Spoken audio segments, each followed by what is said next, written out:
Hello friends नमस्कार आपण मान को रश्मि किचन के स्वागत। चलते आज गोटे आम टमाटो खटा बनैबा पूरा मंदिर स्टाइल रे मंदिर आपण मैंने जेमती खाउछंती एक्जेक्ट से भली लागिबो।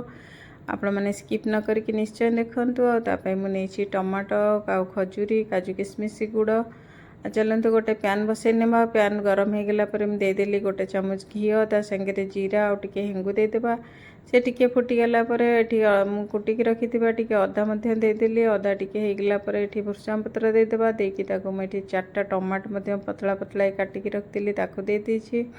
से टिके भल से कसी हे गला पर हम एठी दे देबा टिके स्वाद अनुसार लूण आ टिके हळदी गुंड टिके लंका गुंड देके आम या भल से कवर करके कसिबा। कहीं टमाटो टिके भल से सीझी गले ही खटाटा बहुत टेस्ट आसीबो। आ भल से ताको आम सीझिला पर्यंत कसी नेबा।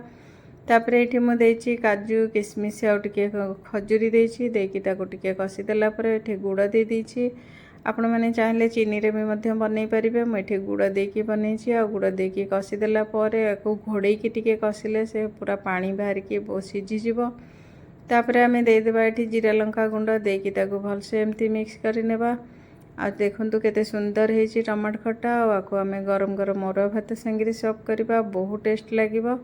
आपण माने थरे एई भली बनैकी खांतु देखिबे आपनको बहुत पसंद आसीबो। यदि आपण मानको मो रेसिपी पसंद आछि लाइक शेयर सब्सक्राइब कर देबे। नमस्कार।